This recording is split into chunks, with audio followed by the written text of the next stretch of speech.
I am a big fan of Hindu and I am a big fan of India.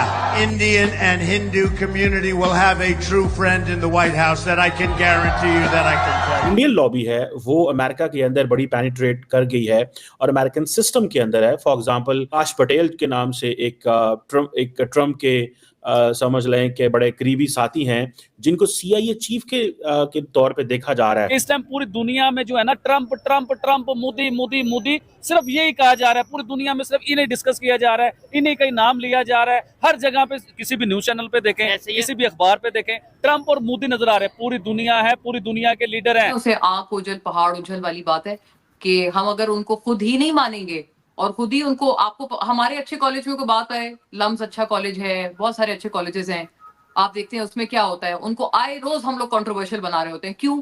वहां पे कोई party हो गई, वहां जी बच्चों ने न्यू ईयर मना लिया, वहां पर ये स्टेज पे परफॉर्मेंस हो गई, किसी लड़की ने आके बेचारी ने डांस कर लिया तो उसके ऊपर टूट पड़े।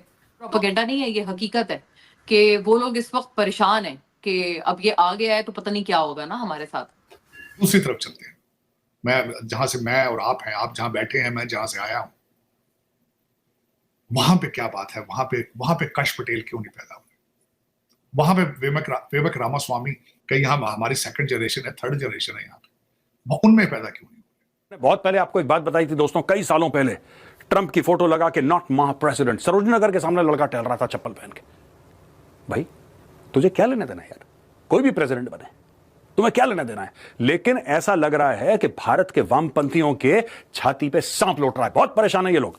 वैंस है, जेडी वैंस की वाइफ है मिसेज, विवेक रामास्वामी है, उसके वर्ल्ड बैंक के हमारे जो सरदार साहब हैं, उसके बाद माइक्रोसॉफ्ट है, गूगल देखें, एप्पल देखें।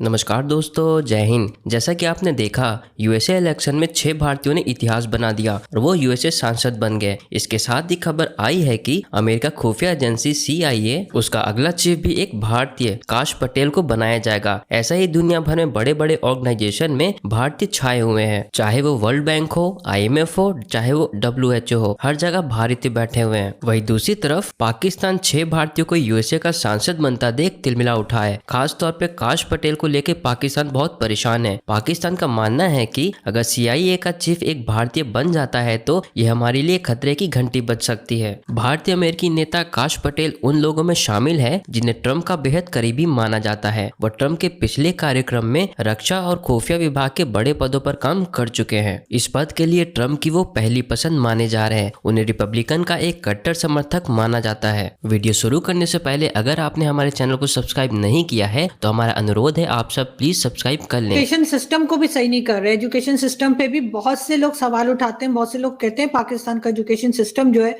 उसको इम्प्रूव होना चाहिए। हम उसके लिए इंडिया की भी एग्जांपल दी जाती है कि उनका जिस तरह का एजुकेशन सिस्टम है, जिस तरह IT एक्सपर्ट्स वहां से निकलते हैं या दूसरे एक्सपर्ट्स निकलते हैं, पाकिस्तान से ऐसा नहीं है। ये आपकी बात सही है आरजू। हम जब आपको पता है इंडियन चैनल्स पे आपके साथ भी कई दफा इत्तेफाक हुआ तो ये बात तनकीद करते हुए कही जाती है हम पे कि हमारे तो दुनिया भर में डॉक्टर्स हैं और इंजीनियर्स हैं और ये सारा कुछ है। देखें, मैं इसमें कुछ हद तक इत्तेफाक तो जरूर करती हूँ। ऑनेस्ट एक ओपिनियन के तौर पर कैंडिड बात हम लोग कर रहे हैं तो करनी चाहिए। और उसमें बात ये देखें, एक तो आई थिंक उनकी पब्लिसिटी हमसे बहुत बेहतर है, एक तो इसमें कोई मुझे शक नहीं है।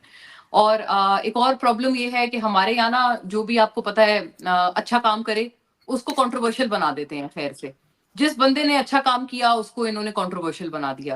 आप किसी मर्जी को उठा लें, आप मलाला यूसुफजई को उठा लें, आप डॉक्टर अब्दुल सलाम को उठा लें, मतलब जो बंदा यहाँ पे अच्छा काम करता है उसको कंट्रोवर्शियल बना देते हैं। फिर होता क्या है कि वो जो एक इकोनॉमिस्ट थे, उनका भी मेरे जहन से डॉक्टर आतिफ खान साहब हैं। तो ये सारे वो लोग हैं कि जो यहाँ पर काम करते हैं और वो करना चाहते हैं, वो मुहिब्बे वतन हैं और वो पाकिस्तान को ही अपनी शिनाख्त कहते हैं। उनसे बाहर जो मर्जी पूछे वो बड़े प्राइड से बताते हैं कि हम पाकिस्तानी हैं।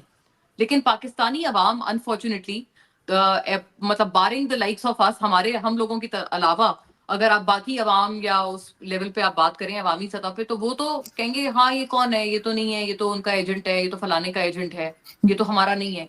मतलब वो बेचारे इतने फख्र से अपना नाम पाकिस्तान से जोड़ते हैं और हम लोग उनको अनफॉर्चुनेटली हम कहते नहीं ये हमारा नहीं है, ये उनका एजेंट है, ये उनका एजेंट है, हमारा नहीं है ना। तो तो ये कितने अफसोस की बात है। आई थिंक एक ये सबसे बड़ा प्रॉब्लम मैं आइडेंटिफाई कर पाई हूँ, क्योंकि मैं समझती हूँ, देखें पाकिस्तान में ठीक है गूगल के मालकान जो हैं वो इंडियन हैं, भारत ने, इंडिया ने बहुत जगह पे पेनिट्रेट किया हुआ है, but I think Pakistan is not bad इधर। उन पाकिस्तानी भी जो ह्यूमन रिसोर्स है बहुत जगहों पे उन्होंने भी अपना बहुत एक अहम मार्क बनाया है, बट प्रॉब्लम क्या है? प्रॉब्लम ये है कि हम लोग उनको उस तरह से ओन ही नहीं करते। वो लोग उनको ओन करते हैं, उन पे बायोपिक बना लेंगे। आपको पता है इंडिया में आजकल अक्सर ये ट्रेंड चला हुआ है, हर उनके किसी भी लिविंग और डेड लेजेंड के ऊपर वो लोग बायोपिक बना रहे हैं। तो उनको सेलिब्रेट करने का एक तरीका है ना, उनको एक जिसे कहते हैं उनको एक तरह की ट्रिब्यूट देने का एक तरीका है। हम तो उनको ट्रिब्यूट देना तो दूर की बात है, हम तो कहते हैं हमारे ही नहीं है। तो पाकिस्तान में कैन यू इमेजिन कि हम कोई मूवी बना लें से मलाला को सेलिब्रेट करने के लिए, या डॉक्टर अब्दुल सलाम को सेलिब्रेट करने के लिए, डॉक्टर कदीर खान को सेलिब्रेट करने के लिए, किसी के ऊपर आप बना सकते हैं, आप नहीं बना सकते। उसे आंख उजल पहाड़ उजल वाली बात है कि हम अगर उनको खुद ही नहीं मानेंगे और खुद ही उनको, आपको हमारे अच्छे कॉलेज में कोई बात है, लम्स अच्छा कॉलेज है, बहुत सारे अच्छे कॉलेजेस हैं, आप देखते हैं उसमें क्या होता है, उनको आए रोज हम लोग कंट्रोवर्शियल बना रहे होते हैं। क्यों? वहां पे कोई पार्टी हो गई, वहां जी बच्चों ने न्यू ईयर मना लिया, वहां पर ये स्टेज पे परफॉर्मेंस हो गई, किसी लड़की ने आके बेचारी ने डांस कर लिया तो उसके ऊपर टूट पड़े। तो आए दिन हम अपने अपने एजुकेशनल इंस्टीट्यूट्स को भी हम लोग खुद अपने पाँव पे कुल्हाड़ी मारते हुए कंट्रोवर्शियल बना रहे हैं। प्रॉब्लम हमारी पब्लिक की है, मैं बहुत सीधी बात करती हूँ। प्रॉब्लम हमारे उन लोगों की नहीं है, हमारे बाशऊर लोगों की प्रॉब्लम नहीं है। प्रॉब्लम हमारे उन लोगों की है जिनमें शऊर नहीं है, और अनफॉर्चुनेटली वो एक अपनी क्या कहते हैं 1.5 ईंट की मस्जिद की खातिर वो लोग अपने मुल्क का ना, आप समझे, 1 सेकंड के लिए भी भला नहीं सोचते। इंडियन लॉबी है वो अमेरिका के अंदर बड़ी पेनिट्रेट कर गई है और अमेरिकन सिस्टम के अंदर है। फॉर एग्जांपल इस वक्त जो बात चल रही है वो ये है कि काश पटेल के नाम से एक ट्रम्प के समझ लें कि बड़े करीबी साथी हैं जिनको CIA चीफ के तौर पे देखा जा रहा है और ये ट्रम्प के बड़े करीब रहे हैं। आप क्या समझते हैं ये जो बातें चल रही हैं इसमें क्या हकीकत है, क्या वज़न है? माजी में ये नेशनल सिक्योरिटी काउंसिल में भी रहे हैं और इंटेलिजेंस डिपार्टमेंट ऑफ जस्टिस में भी काम कर चुके हैं। आपकी क्या असेसमेंट है, क्या इंफॉर्मेशन है, क्योंकि आप रिपब्लिकन पार्टी की सारी एस्टैब्लिशमेंट के बड़ा करीब हैं? का जो डायस्पोरा है वो डायस्पोरा नहीं है, वो टेक्नोक्रेट्स है। बल्कि इस वक्त मैं ये भी सवाल करना चाहूंगा कि अमेरिका के पास कौन सा चॉइस है कि वो भारतीय डिसेंडेंट लोगों से उनके साथ डील ना करें, या भारत के साथ अपने रिलेशनशिप करा लें, खत्म कर लें या खराब कर लें। खत्म कर नहीं सकते, खराब कर लें, जो कि पिछले दिनों जिस तरह के ट्रूडो साहब ने किया। Can America afford to do it? मेरे ख्याल में नहीं। अब आप सिर्फ काश पटेल की बात नहीं कर रहे, हुज अ लॉयलिस्ट, लफ्ज यहाँ पे आज इस्तेमाल सारा मीडिया कर रहा है काश पटेल के बारे में, ही इज अ लॉयलिस्ट।